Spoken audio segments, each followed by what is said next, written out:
1968. Estado de Montana. Tierra reseca, quemada por el sol, ondulada como piel vieja. En el rancho de la familia Ansick avanzan trabajos de construcción. La pala amarilla de un excavador, diseñada para mover el mundo, se hunde y rasga el suelo para preparar la explanada. Rutina, tierra, grava y polvo. El operador, Bill Roy, no espera más que la resistencia de la roca y el crujido ordinario del terreno. De pronto, su máquina protesta con un chasquido distinto. No es el golpe sordo contra el granito que conocía. Es un crujido que suena a quiebre, a algo quebradizo que no debería estar allí. Detiene la máquina, desciende, observa el montículo de tierra recién removida. Lo que ve carece de sentido a primera vista. No es basura, no pertenece a nuestro tiempo. Son huesos, pequeños, frágiles, casi pulverizados tras milenios de reposo. Y a su alrededor, un tesoro que no son pepitas ni joyas. Hay piedra, más de 100 herramientas talladas en piedra, agrupadas alrededor de los restos. Esas piezas no pasan por primitivas, poseen perfección letal, filos como navajas y ranuras características que los arqueólogos llamarán fluting. Son objetos bellísimos, hechos de calcedonia traslúcida, puntas que parecen proyectiles. No son puntas de flecha, son demasiado grandes, demasiado pesadas. Fueron concebidas para cazar gigantes, mamutes y mastodontes. Entre los huesos frágiles y el arsenal del Paleolítico, todo está espolvoreado profusamente con un polvo rojo intenso.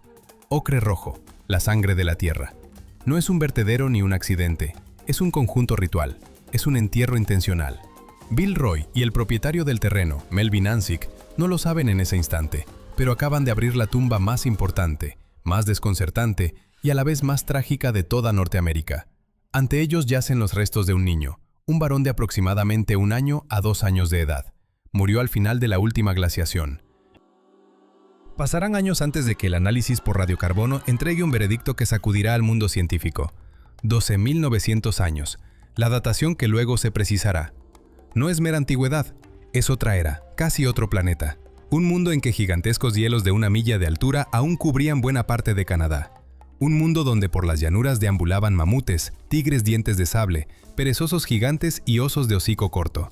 Este hallazgo marca el amanecer de la humanidad en un continente nuevo y trae consigo una firma tecnológica inequívoca. Cualquier arqueólogo del continente reconocerá de inmediato los instrumentos hallados junto al niño. Son del estilo Clovis. Los primeros, más famosos y más enigmáticos de los primeros americanos. Sus puntas y herramientas aparecen por todo el continente, desde Nueva Escocia hasta México. Miles de piezas dispersas, rotas o perdidas durante la caza. Pero nunca antes se habían encontrado personas asociadas directamente a ese repertorio material. Ahora, por primera vez, había un humano enterrado con las mayores riquezas de su cultura. Más de 100 herramientas perfectas. No era una ofrenda cualquiera, sino un entierro con toda la armería de su pueblo, como si se enterrara a alguien con el arsenal de una nación. A partir de ese momento, 1968 inicia un largo y complejo interrogatorio. ¿Quién era aquel niño? ¿Quiénes eran su gente? ¿De dónde vinieron? Y la pregunta que durante décadas fracturará a la arqueología americana: ¿a dónde fueron? ¿Por qué la tecnología Clovis aparece de golpe en el registro arqueológico y luego se desvanece con la misma rapidez? Durante 40 años, los restos se convertirán en el epicentro de una tormenta científica, política y racial. Serán campo de batalla. En el siglo XXI llegará una tecnología impensable para los creadores de Clovis: la secuenciación del ADN. Esa llave genética podrá, finalmente, abrir el código que guardan aquellos huesos frágiles. Los responsables decidirán analizar el genoma del niño, creyendo que obtendrán respuestas. No imaginaban hasta qué punto esas respuestas reescribirían la historia. Para comprender el impacto que causó esta apertura, hay que situarse en la arqueología del momento. Era una ciencia en guerra, una guerra académica y despiadada sobre cuándo y quién llegó primero a América. Durante más de medio siglo dominó una teoría elegante y sencilla, potente y, como se vería, incompleta. Clovis I. Según ella, hace alrededor de 13.500 años, cuando los enormes casquetes glaciales que cubrían Canadá, el Laurentiano al este y el Cordillerano al oeste, comenzaron a retroceder. Se abrió entre ellos un corredor libre de hielo. Un paso estrecho de unos 1.500 kilómetros, una vía helada y ventosa. Por ese corredor, venidos de Siberia a través del puente terrestre congelado de Beringia, habría entrado la gente fundadora. Eran cazadores veloces y eficientes, armados con un arma suprema, la punta Clovis, con su ranura característica en la base, diseñada para anclar la punta al asta. Con ese armamento, según la teoría, estos grupos se expandieron como un blitzkrieg cultural por ambos continentes en apenas unos cientos de años, esparciéndose en 15 o 20 generaciones, y como afirmó el conocido arqueólogo Paul Martin, provocando la extinción de la megafauna, mamutes y mastodontes. Era una narración cinematográfica y convincente. La arqueología la convirtió en dogma bajo la consigna del telón Clovis. Todo hallazgo anterior a la capa Clovis se declaraba error, contaminación o herejía. Pero pronto surgieron disidentes. En las décadas siguientes aparecieron pruebas que no encajaban. Un ejemplo clave fue el trabajo de Tom Dillehay en la década de 1970, excavando en Chile, en un sitio llamado Monte Verde. Allí no solo halló herramientas líticas, sino restos de ocupación. Vigas de madera conservadas en un pantano de turba, fogones, instrumentos de madera y, según se afirmó, huellas infantiles impresas en el barro junto al hogar. Halló también restos de comida, carne de mastodonte, raíces de oca silvestre y algas marinas.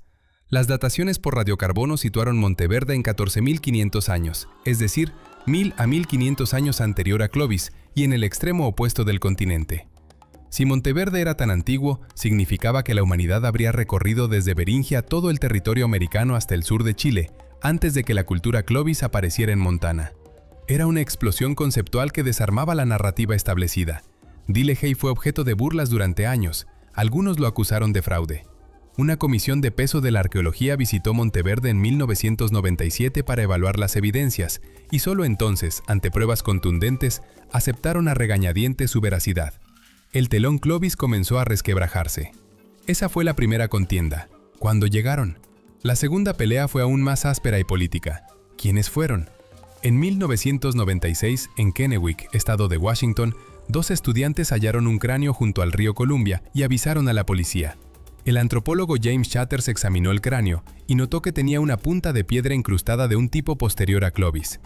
La datación por radiocarbono arrojó 9.000 años. El esqueleto era antiquísimo, pero lo que estremeció a Chatters fue la morfología craneal. Rostro estrecho, nariz prominente. Él declaró que sus rasgos no se parecían a los de los pueblos indígenas americanos modernos y empleó un término explosivo, caucasoide, es decir, europeo. Esa afirmación prendió la mecha en un barril de pólvora. Surgió la hipótesis solutrense, defendida por arqueólogos como Dennis Stanford y Bruce Bradley del Museo Smithsonian. Planteaba que si los primeros americanos no provenían de Asia, quizá procedían del este, desde Europa. Proponían que hace 20.000 años, en pleno máximo glacial, grupos del Paleolítico Superior Solutrense de Francia y España, hábiles en la producción de bellísimas puntas laureladas y experimentados en la caza de ciervos y focas, habrían navegado en embarcaciones de piel siguiendo el borde del hielo Atlántico, desde las costas de la península ibérica hasta América, y allí habrían dado origen a la tecnología que conocemos como Clovis. La semejanza técnica entre algunas puntas solutrenses y las Clovis, ambas realizadas por retoque por presión, resultaba tentadora. Para muchos científicos era una conjetura francamente especulativa, casi ciencia ficción, pero tenía un atractivo narrativo peligroso porque, si fuera cierta, reescribiría quiénes eran los primeros americanos y abriría puertas a lecturas racistas y a reivindicaciones que restarían primacía a los pueblos indígenas. El caso Kennewick derivó en una larga y amarga batalla legal. Las tribus locales, apoyadas por sus tradiciones orales y por la nueva normativa NAGPRA, la Ley de Protección y Repatriación de Restos y Objetos de los Pueblos Indígenas, solicitaron la restitución y el entierro del esqueleto. Los científicos, en cambio, demandaron el derecho a estudiar el fósil bajo el argumento de que uno de hace 9.000 años, que no parecía indígena, era patrimonio de la ciencia. El litigio duró 9 años y mantuvo al hombre de Kennewick encerrado en una caja de museo. Así quedó el tablero. Por un lado, la teoría Clovis I, debilitada pero aún influyente. Por otro, la evidencia pre-Clovis documentada como Monte Verde. En medio, la hipótesis solutrense, polémica y potencialmente explosiva. Y en el centro de ese huracán estaba el pequeño y delicado esqueleto de Montana, el niño de Anzick. A diferencia del hombre de Kennewick, que era solo un esqueleto aislado, o de Monteverde, que son marcas de ocupación, el niño de Anzick era único en el mundo. Un esqueleto humano hallado inconfundiblemente dentro de un contexto Clovis, enterrado con herramientas. Era la piedra de Rosetta que podía ofrecer respuestas. Durante décadas resultó imposible leer ese mensaje por 2 razones. La primera, tecnológica. Extraer ADN de hueso de casi 13.000 años es una pesadilla. El ADN antiguo no llega en espirales limpias como en los libros. Llega hecho confeti, miles de millones de fragmentos microscópicos de apenas 20, 30 o 40 nucleótidos. Además, sufre degradaciones químicas como la desaminación, que convierte citosinas en timinas, introduciendo errores en la secuencia. Y lo peor es la contaminación.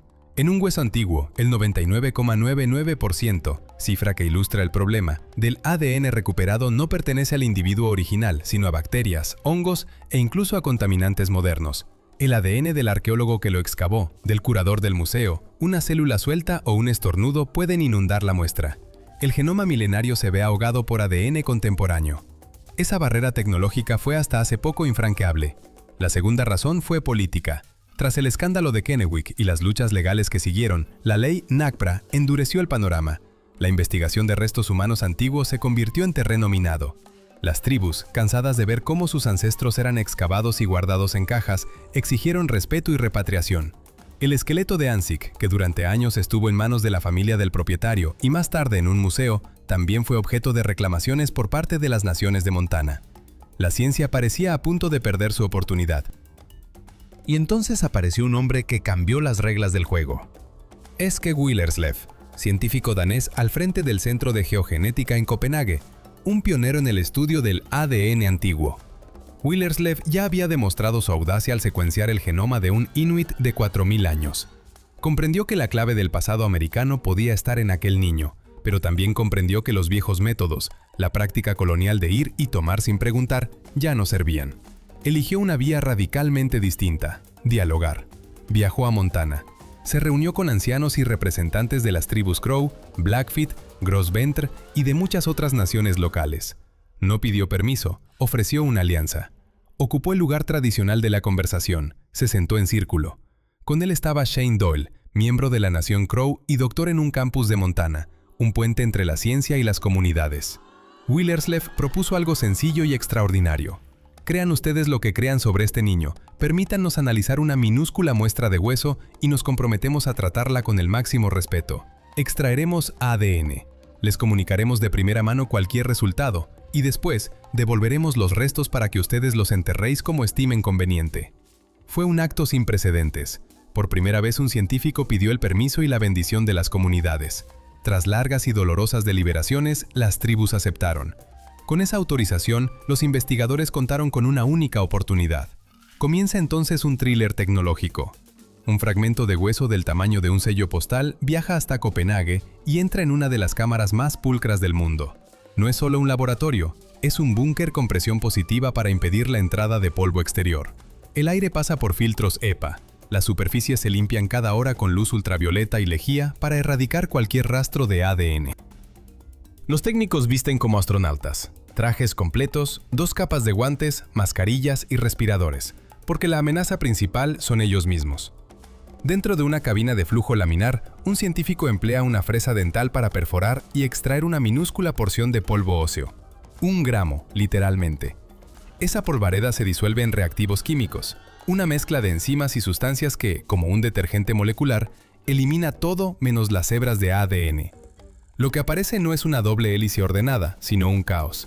Una sopa de miles de millones de fragmentos, dominada por ADN bacteriano y fúngico, y escondida como una aguja en un pajar, la fracción del niño.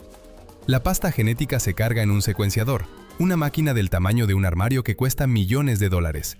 Empieza a leer fragmento por fragmento con la técnica del disparo o shotgun sequencing, repitiendo lecturas miles de millones de veces. Día tras día, semana tras semana, la máquina vomita gigabytes y terabytes de datos crudos. Eso no es aún una respuesta, sino un vendaval de ruido digital. Entonces intervienen la informática y el poder de cómputo. Algoritmos y superordenadores filtran ese ruido. Como en la resolución de El rompecabezas más complejo jamás imaginado, ensamblan los fragmentos apoyándose en el genoma humano moderno como referencia. Determinan que este trocito cuadra con un fragmento del cromosoma 11, aquel otro con el 7. Descartan ADN microbiano y ADN del personal de laboratorio. Corrigen los daños químicos revirtiendo timinas mal colocadas a citosinas. Paciente, arduo, píxel a píxel, del caos emerge una imagen coherente. Se reconstruye el genoma completo del niño de Anzick. La sala contuvo la respiración. Los ordenadores terminaron y en la pantalla apareció el primer resultado. Lo primero que comprobaron fue la contaminación. ¿Había ADN moderno de europeos, del excavador o del curador? Resultado: limpio. Lo que leían pertenecía al niño que vivió hace 12.900 años. Comenzaron con lo más sencillo, el ADN mitocondrial, heredado por la línea materna. El haplogrupo resultó ser D4H3, un marcador específico que aparece solamente entre los pueblos indígenas americanos y se distribuye desde Alaska hasta Chile. Fue una pista clara, pero no la última. Analizaron el cromosoma Y, el linaje paterno. El haplogrupo fue QL54, de nuevo un marcador típico y predominante entre las poblaciones indígenas de América. No era casualidad, era una pauta consistente. El golpe definitivo vino con el genoma completo, los 3.000 millones de letras del código. Lo compararon con genomas modernos europeos, franceses, españoles e ingleses, los supuestos emisarios solutrenses. Resultado: nulo, cero parentesco, no una gota de sangre europea. La hipótesis solutrense, tan hermosa y políticamente cargada, quedó esa misma noche refutada por los datos. No hubo invasión europea en la formación genética de aquel niño. Más tarde, el genoma del hombre de Kennewick, que también pudo secuenciarse, confirmó lo mismo. Era 100% indígena, y su aspecto craneal no implicaba orígenes europeos, sino un sesgo en la interpretación antropológica tradicional basada en rasgos subjetivos. Si no era Europa, el paso siguiente fue Asia. Willerslev y su equipo avanzaron más allá y compararon el genoma del niño de Anzick con el de otro individuo antiguo, un joven hallado en la localización Maltaburet, cerca del lago Baikal, en Siberia, de 24.000 años de antigüedad, cuyo genoma también había sido secuenciado por el equipo. La comparación reveló una relación directa y clara. El individuo de Malta era algo así como un tío genético del niño de Anzick. Ese hallazgo fue revelador. El genoma del cazador siberiano de Malta mostraba una mezcla particular, aproximadamente una parte de ascendencia vinculada a poblaciones europeas occidentales antiguas y 2 partes a poblaciones asiáticas orientales. Representaba a una población perdida llamada por los científicos antiguos eurasiáticos del norte. El niño de Anzick resultó ser descendiente directo de esa mezcla compleja. En otras palabras, los antepasados de los pueblos indígenas americanos no fueron únicamente asiáticos del este, sino un cóctel demográfico surgido en Siberia hace decenas de miles de años entre esos antiguos eurasiáticos del norte y poblaciones de Asia Oriental. La teoría de la migración a través de Beringia se mantenía, pero ahora con una trama mucho más rica y matizada. El tercer e inmenso descubrimiento llegó cuando compararon el genoma del niño de Anzick con los genomas de 52 pueblos indígenas modernos, desde Canadá hasta Chile. La sala quedó muda por el impacto. La relación no era remota ni lateral, sino directa. El niño no era un pariente distante. Su genoma constituía un linaje ancestral que se encontraba íntegramente en las poblaciones indígenas actuales de Centro y Suramérica. Era, en muchos sentidos, el ancestro fundador. Esto significaba que el pueblo Clovis no desapareció ni fue un grupo derrotado. Sus portadores genéticos continuaron y se convirtieron en los antepasados directos de gran parte de los pueblos americanos. Clovis fue, por tanto, más que un grupo humano. Representó una innovación cultural, una actualización tecnológica nacida entre poblaciones ya presentes en el continente. No fue una raza reemplazada, fue una revolución cultural, no genética. En Norteamérica, el niño de Anzick también resultó ser antepasado directo de la mayoría de las tribus, incluyendo a aquellas de Montana que habían autorizado el estudio. La ciencia corroboró lo que las tradiciones orales indígenas venían afirmando durante generaciones. Siempre hemos estado aquí. Para las naciones locales, el resultado fue profundamente significativo. Cuando Willerslev recibió los datos, no los publicó de inmediato. Volvió a Montana y se sentó de nuevo con los ancianos y comunitarios. Les comunicó los resultados en persona. Tenían razón. Este niño es suyo. Es antepasado directo tanto de los pueblos del sur como de los del norte de este continente. Para las comunidades, aquello no fue una mera confirmación científica, sino el cumplimiento de una promesa. Sus relatos orales sobre la continuidad ancestral habían sido validados por la genética. El 28 de junio de 2014, en un día claro en Montana, en el lugar donde Bill Roy había detenido su excavadora casi medio siglo antes, se reunió una multitud. Guerreros Crow enfundados en vestimentas tradicionales con plumas de águila, ancianos de diversas naciones, familias y científicos se congregaron. Es que Willerslev estuvo presente y entregó envuelto en pieles el pequeño fragmento que representaba al niño a un anciano de la comunidad. La ciencia había hecho su trabajo y la respuesta había sido obtenida. Era hora de devolver al niño a la tierra. 12.900 años después, el niño de Anzick, que las naciones indígenas llamaron el niño del arroyo, fue enterrado de nuevo, esta vez acompañado de cantos, oraciones y rituales de sus descendientes vivos y de su propia comunidad. El genoma respondió al quién y al de dónde, aclaró el cuándo y reorganizó la historia del poblamiento americano. No obstante, permaneció mudo ante la pregunta más humana: ¿por qué? ¿Por qué los que vivían al límite de la supervivencia en un mundo helado depositaron más de 100 de sus herramientas más preciadas? El fruto de cientos, quizá miles de horas de trabajo, su medio para cazar mamutes, su llave para subsistir, junto a un niño de apenas 2 años. ¿Fue duelo, reverencia, miedo, un regalo para la otra vida? El ADN nos puede hablar de linajes y migraciones, pero guarda silencio frente al dolor, la devoción y la tristeza. Hemos descifrado su genoma, pero el mundo íntimo que rodeó a aquel entierro quedará siempre fuera de nuestro alcance. En algún lugar bajo la tierra americana yacen otras tumbas, otros secretos esperando su momento. ¿Qué nos contarán cuando llegue su hora?